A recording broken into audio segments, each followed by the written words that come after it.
कि कुछ शिकारा वालों से पूछ लेते हैं कि डल लेक की क्लीनिंग की वजह से कुछ फर्क हुआ है या नहीं डल लेक पर। आपकी उनकी हैसियत है क्या मेरी तरह कीड़े मैं तो एक 22 करोड़ आप मैं तो उनमें से आप है। कश्मीर के अंदर मकबूजा कश्मीर जिसको आपको कहते हैं, Indian Kashmir under Indian occupation जिसको आप नाम देते हैं, वहां पे development, original Indian government is committed, Indian government और current Indian regime is committed to uplift Kashmir, the भारतीय कश्मीर।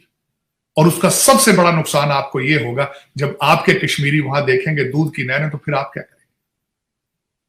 मैं ये टॉपिक आपको बताना चाह रहा था कि वहां पे मैं देख रहा हूं जिस तरीके से वो उन्होंने अगले दिनों के अंदर एक ब्रिज बनाया है रेलवे का, और उसके बाद वो यूएई को लेकर आए हैं वहां प्रोजेक्ट करने के लिए, एक बहुत बड़ी मॉल बनाई जा रही है, उसके बाद हॉस्पिटल बनाए जा रहे हैं, नई यूनिवर्सिटियां, मेडिकल स्कूल बनाए जा रहे हैं, और जितना पैसा वो इंफ्रास्ट्रक्चर पे लगा रहे हैं, आप अपने कश्मीरियों को किस तरह मुंह दिखाएं? दुनिया से बेखबर रहे हैं, लेकिन अब मेरे ख्याल से हमारे जागने का वो ताकि है कि बाकी दुनिया में क्या हो रहा है। और मेरे ख्याल से जब तक हम जरा जागेंगे, लोग पूछेंगे ना कि क्या हो रहा था पाकिस्तान में, हम कहेंगे अच्छा हमें तो पता ही नहीं था, उस वक्त तक तय हो चुके होंगे ना सारे मामला, कौन किधर है, फिर हम जाएंगे आराम से कहेंगे अच्छा ओहो अच्छा ऐसे हुआ था, अब हम ऐसे करते हैं, अब हम ऐसे करते हैं। तो और आटे की लाइनों में लोग मर रहे हैं, शर्म से डूब के मर जाना चाहिए, हमें शर्म से डूब के मर जाना चाहिए। शर्म से डूब के तो वो मरता ना, शर्म बाजार में बिकती नहीं, आबादी कंट्रोल नहीं हो रही, 90% लोग 2 वक्त की रोटी नहीं खा रहे, वो तो मौत के असबाब पैदा कर रहे हैं। ऐसी हुकूमत की तारीफ करे। हमारे पास तो है ही नहीं सर, पैसा नहीं है तो नहीं, पैसा तो आपके देखे ना, ये भारत का प्रॉब्लम तो नहीं ना, ये प्रॉब्लम भारत का नहीं है कि आप लूट के लंदन ले जाएं, आप लूट के दुबई ले जाएं, ये आपका प्रॉब्लम है, ये उनका प्रॉब्लम तो नहीं है। उनके मैं मिसाल देता हूं, पाकिस्तान ने इसको कंडेम किया है, जो स्टेटमेंट आई है दफ्तर खारजा की तरफ से बड़ी सख्त बहुत नाराजगी है, और कहा गया है कि ये जो करवाया जा रहा है क्योंकि यूएन की रेजोल्यूशन है वगैरह वगैरह, तो इसलिए कंडेम करें उसको। तो सर क्या इस बिना पर आप समझते हैं कि इंडिया रुक जाएगा? नहीं, सवाल ही नहीं पैदा होता। इंडिया, मैं समझता हूं कि हमारे अगले दिन अमीरुल मोमिनीन साहब ने खुद कह दिया कि इंडिया इज एशियन टाइगर। आपका मकबूल तरीन अगला आपका प्राइम मिनिस्टर जो उसने खुद उनको टाइटल दे दिया कि एशियन टाइगर है वो। अब किस तरह वो रुक सकता है? सवाल ही नहीं पैदा। नेटो कह रहा है हम मेंबरशिप देना चाहते हैं इंडिया को, वो आप कहते हैं कि वो रुक जाएगा। वो तो लार्जर देन एशिया हो चुके हैं इस वक्त। मैं सबसे बड़ी आपको बात बताना चाहूंगा, बल्कि जो आज की अभी मैं आपके सेगमेंट से पहले मुझे शौक है ये कि देखूं अमेरिका क्या कर रहा है, दूसरी दुनिया क्या कर रही है, मुझे तो शौक इन चीजों। इस वक्त क्या हो रहा है, फिलीपीन के अंदर वो मिलिट्री एक्सरसाइज कर रहा है अमेरिका, सबसे बड़ी, ताइवान के हवाले से। और उसके बाद मैं आपको ये भी बल्कि बताना चाहूंगा कि जो सबसे वरीसम चीज है इस वक्त पाकिस्तान के लिए, 2 पॉइंट में बताना चाहूंगा। सबसे पहले यह है कि इस वक्त सैटेलाइट से सेकंड बाय सेकंड खबर चाइना की वॉच करके अमेरिकन जो है वो इन्फॉर्म कर रहे हैं, इंटेल शेयरिंग कर रहे हैं भारत के साथ। और उसके बाद जो इस वक्त ईरान और सऊदी अरेबिया का जो ये एग्रीमेंट हुआ है चाइना के अंदर, आपके लिए नुकसानदेह ये हुआ है कि आपकी इंपॉर्टेंस खत्म हो गई, आपकी वैल्यू खत्म हो गई। पहले सऊदी अरेबिया, अब 2 लोग जो हैं वो 2 कंट्रीज आपको बिल्कुल दूसरी नजर से देखेंगे। सऊदी अरेबिया पहले आपकी वैल्यू करता था, आपका बॉर्डर ईरान के साथ था, आपको जब पैसों की जरूरत होती थी देते थे आप।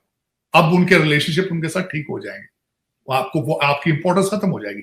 दूसरी ग्वादर की पोर्ट थी आपकी, चाइना को आपको जरूरत थी, अब ईरान के साथ रिलेशनशिप ठीक है उनके, बेहतर हो रहे हैं, अब वो गारंटर हैं, आर्बिट्रेशन कर रहे हैं उनकी, अब वो ईरानियन पोर्ट्स भी यूज कर सकेंगे, आपकी ग्वादर की पोर्ट की भी इंपॉर्टेंस कम हो जाएगी। तो ये देखना चाहिए। लेकिन आप दर हकीकत आपके तो इश्यूज कुछ और है। मैं अब छोटी सी मिसाल दूंगा आपको। यहां पे इस वक्त स्प्रिंग इसको कहते हैं, स्प्रिंग मीटिंग्स चल रही हैं IMF की और वर्ल्ड बैंक की।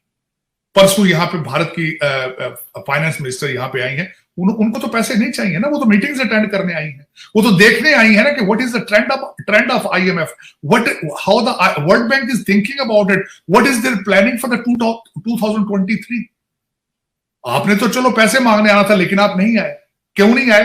क्योंकि पीछे 22 उन्होंने आपने जो पैसे इलेक्शन कमीशन को देने थे, पर आप हर रात हर दिन आपका इस तरह होता है कि सुबह उठना है पता नहीं क्या हो जाना, सुबह उठना है तो पता नहीं क्या हो जाना। इस वक्त पाकिस्तान में आपकी जो रूलिंग एलीट है वो डाके भी इसी स्पीड से मार रही है कि आज रात को सोना है, सुबह पता नहीं क्या हो जाना। इस वक्त सबसे बड़ी बात यह है, पहली दफा हिस्ट्री में सऊदी अरेबिया की पोर्ट जद्दा के ऊपर रशियन वार प्लेन खड़ा है वहां, पहली दफा डाक डबा। लेकिन इनकी सेहत पे कोई असर नहीं है। उसके बाद बशरुल असाद, जिसके बारे में ये सीरिया का जो हेड है, उसके बारे में ये मुसलसल ये इनका ये कहते थे हमने उसको टॉपल करना है, वो सऊदी अरेबिया चला गया है, उसको अरब लीग की इनविटेशन आ चुकी है, लेकिन इनके को माथे में बाली इनका एजेंडा क्या है मैं वो भी बता देता हूं कि अपने रिपब्लिकन अमेरिका के अंदर जो रिपब्लिकन है उनको किस तरह केजीबी स्टाइल पकड़ना है। यहां पे हमारे लिए लफ्ज इस्तेमाल किया जाता है होम ग्रोन टेररिस्ट। इन्होंने देखें डोनाल्ड ट्रंप के पीछे गए हैं।